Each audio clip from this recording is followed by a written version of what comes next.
Want to know how to go from this Why? to this? What, like it's hard? With just one simple sociological principle, keep watching. Within Parkinson's law, we find the answers we've been looking for in regards to procrastination, time management, and feeling completely overwhelmed on a day-to-day basis. In other words, the that girl version of you is just on the other side of this video. So let's get to it.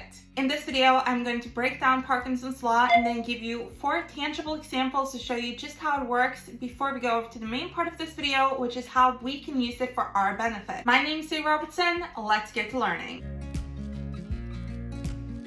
First of all, what is Parkinson's law? Parkinson's law is expressed like this. Work complicates to fill the available time, which already I think you get somewhat of a grasp on what it is. But let's go into the backstory. Parkinson's law was first expressed by C. Northcote Parkinson in 1955. He was studying bureaucracy and noticed that bureaucracy continued to expand whilst things didn't really pick up. Don't tell me about their coverage. Tell me how you're keeping Insuracare in the black. And a lot of the reason for this was obviously, we know bureaucracy is super slow. And why is bureaucracy slow? Basically because there's no rivalry, there's no competition, and you don't really have to do things quickly in order to make more money. You know, H&M continues to drop new collections, but public schools basically have the same computers that they've had since the 90s because they're not competing with other public schools in the same way that H&M is competing with Zara. So you saw, for example, that, in 1955, the British Colonial Office was growing even though they didn't have more ships, they didn't have more colonies, just more bureaucracy and things going slowly. Nice to see you. Basically, Parkinson's law is procrastination. It's a fancy term for procrastination, but with lots of science behind it. And to move on from the backstory, but still keep it in mind, the first example I'm going to show you out of these 4 is from Parkinson's own article. And yes, this story is very ADHD coded. So he says, imagine that there's a woman whose only task for the day really is to send a postcard, a task which should take about 3 minutes. But she spends 1 hour looking for a card, another half hour looking for glasses. My glasses! I can't see without my glasses! 90 minutes writing the card, and 20 minutes to decide whether or not to take with her an umbrella on her way to the mailbox. And so on and so forth until basically this 3-minute task has taken up her whole day. Example 2 is one we all know far too well, or at least I like to believe that we all know this, not just me, and that is writing an essay. I like to use this phrase that my mom coined, I think, which is best in a press, best under pressure. We do this a lot. We leave things to the last minute, and especially with me, when I'm writing an essay, I'll spend whatever time I have just reading a little here and there, thinking about the essay, maybe doing the outline, and then 48 to 24 hours before the essay is due, I am oh God, I gotta write this essay, and I go into this mode. I'm writing, and why don't I just do that a month before, you know? Basically every single time, unless I put a deadline for myself, I put it off to the last minute. I'm why would I spend time on this now? Also because I know Parkinson's law, so I'm unless I'm gonna be these are 2 days and I'm gonna do the essay, I'm just gonna put it off the last 2 days because I know that if I spend 2 weeks writing this essay, I'm literally gonna spend 2 weeks writing the essay and it's not necessary. But then again, I waste a lot of time just thinking about the essay and even stressing about the essay, and it's just, ugh. Meeting durations. I think that the fact that a 2-hour meeting always seems to last at least 2 hours can be both a blessing or a curse. If the meeting is super important, you'll spend 2 hours talking about whatever the meeting's about. If the meeting, however, is it could have been an email, 2 hours leading the meeting is just gonna start asking questions about other things, maybe even your weekend, this or that, which can be really nice. Or it can be shut up, I have to go back to work. Congratulations, that's quite a waste of time. So yes, blessing or curse. Example 4, workload. This is something I think about a lot because I think it's very funny. You know, if you watch documentaries, a lot of the times someone will say oh, they asked us to do this in a month, and we were are you crazy? That's impossible. But we got it done in a month. Yeah, you did. Because a lot of the time we just fill things with unnecessary steps, and that's why it takes so long. Like, for example, let's say someone's like, hey, you gotta revamp this website, you got 4 weeks. Bet, gonna do it in 4 weeks. But if someone's like, you gotta revamp this website, you got 1 week, it's gonna be done in 1 week. Is the 4-week website gonna be better than the 1-week website? Maybe, but not necessarily. Like, a lot of the time we just spend more time mulling things over. Like, let's say the website was your face and the revamp was makeup. How many times have we not done our makeup in 10 minutes? How many times have we not done it in 1 hour? And is the 1 hour makeup better than the 10-minute makeup? Almost never. I experience that if I have longer times on my makeup, I just make more mistakes, really, and just spend more time working on things and getting the same result. They're the same picture. And you can spend 1 hour picking a font, or you can spend 10 hours picking a font, but more likely than not, you're still gonna end up with the same font. Oftentimes, we just go back to what we originally thought. Like, we go with the first outfit, we go with the first font, we go with the first makeup look. It's a lot of the time the same. That being said, we are going to move over to real life application. But before we can do that, I got a shout out. I did learn about Parkinson's law, as I do with basically everything important in my life, from Mel Robbins. Just to be open and honest, and like, if you want a lot more of this life knowledge things, then just always go to Mel Robbins' audiobooks or her free podcast, because she's the best. Now for the main part, real life application. If you have a big project or even several big projects, divide all of them into smaller tasks and set deadlines for those tasks. First of all, let's say you just have tasks. Crossing this out will feel good, yes. Obviously, crossing things out feels good, but if you get to cross things out as you move along and maybe cross out one thing every single day, don't you think you'll be a lot more motivated to actually move forward and get it over with? Plus then, instead of thinking, okay, on Monday, Tuesday, Wednesday, I'm going to work on the task, you can be like, on Monday, I'm going to do task part 1, and on Tuesday, I'm going to do task part 2 and 3, and then on Thursday, I'm going to do task part 4. Just so you can fit it into your calendar in a way that makes sense, not just work on task. And having individual deadlines also works within the system of Parkinson's law, where, okay, you'll meet that deadline and you take something that's very abstract, like a big long deadline, and make it more realistic and timely. And within the system of deadlines, I'd also say prioritize different tasks. And obviously, a lot of the time, unfortunately, we have to work on several different tasks at the same time, or like within the same time period. But if possible, do one thing at a time. Like I said so many times in this channel, you lose about 20% of your energy switching between activities. So if you can just do one thing and get that over with, and then one thing, then get that over with, that'd be a lot better. But every night before you go to sleep, choose 3 non-negotiables that you're gonna do the next day and sort of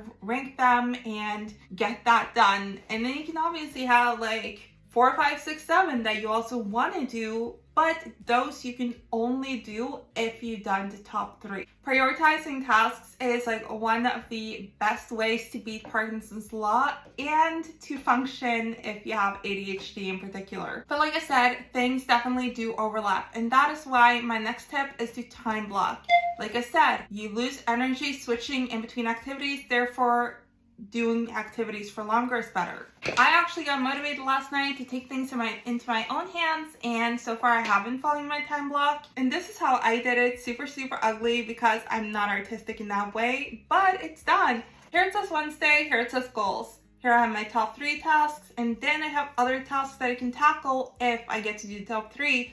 But in general, this is the time block I'm going for. Obviously, if I finish something earlier, then I have time to focus on another task. Yeah, as you can probably tell from this drawing of some sort, time blocking is basically just when you put like a calendar before one day, like this, and that, from that hour to that hour. And I really recommend timing yourself to create better time blocks. I talked about this a lot also in my How to Be an A Student video, or 2-part video rather. And when you time yourself, there are 2 things I would like to look at. First of all is completion, and the next one is exhaustion, because we have different types of tasks. like studying can go on basically forever, right? Like you're not going to finish studying unless you use actually hundreds of hours. However, some things are like smaller tasks, like for example, cleaning your bathroom. So for example, I know that unless I'm doing some very specific deep cleaning, I can't clean my bathroom in 45 minutes. So when I time block cleaning my bathroom, I time block 45 minutes because frankly, I expect myself to be done within then. And if not, I'm just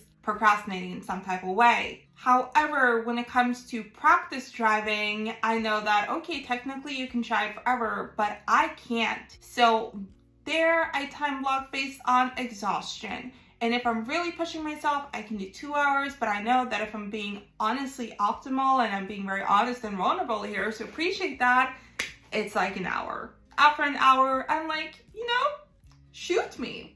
And how I define exhaustion here is not like, oh my God, I'm dead, but more like, okay, I'm losing focus and my focus is so bad at this point that I'm basically just wasting my own time. The point of time blocking is to actually conserve energy, like I said, not waste energy. So that's why it's good to time yourself and figure out what works for you, and obviously time block before that also, but then adjust as you go along. Especially like if you're studying or working on something, then knowing the exhaustion point is really important, because if not, you're wasting your time. And with time blocking, I swear to God, do a hard cutoff. This will make you more efficient. If you're like, I'm gonna write this introduction and I only have 40 minutes, you're going to write that introduction because you don't want to go back and do it. Like, you're going to push yourself a lot more. That's why, time blocking works as like a small deadline basically, and it really makes you push yourself. If I'm working out on the elliptical and I know I only have an hour and I have a certain amount of calories I want to burn, I am pushing myself a lot harder than if I was just meandering. Also, schedule breaks, and unless it's urgent, like for example, if my dog has to go out, she has to go out. Unless it's like that, don't allow yourself other breaks. And I'm not just talking about, oh, I'm gonna study for 45 minutes, but also so that you're not like accidentally like just looking at Pinterest and stuff. Be like, I'm literally going to sit here for at least an hour and till I've at least done a outline and a rough draft of the introduction. That means that even if the hour passes, if you haven't done the outline and written a rough draft of the introduction, you can't leave. And if you have done an outline and written a rough draft of the introduction, but it hasn't been an hour yet, you still can't leave, you just gotta keep working. And when you do breaks, decide how long your breaks can last. For example, 15 minutes. And I'd say set on a timer, and especially if you have ADHD, because you don't want to be distracted with side quests like, oh, I'm gonna take a break now. And then you don't decide how long the breaks can be, and it's 2 hours, or you decide on 15 minutes, but you lose track of time. So yeah, I'd say just put a countdown on your phone. Another tip is to say no to things you don't actually have time for or don't really want to do that much, because new obligations that aren't important are just tools of procrastination.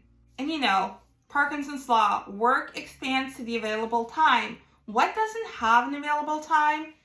Answering SMS and email, and a lot of people struggle with that, and people like me are so annoyed. Although, yeah, sometimes I do screw up with that, but most of the time not. And that is because of the tips I'm going to show you here. Because I get it, SMS and email don't have deadlines except for what's socially acceptable. And so a lot of the time, since they don't have deadlines, you push it, but then when it's gone over the time that is socially acceptable, you feel awkward and just don't want to respond at all because you already know you messed up. But here is my trick, and the trick I use is a combination of something I learned from Rachel Hollis and something I learned from Lily Singh.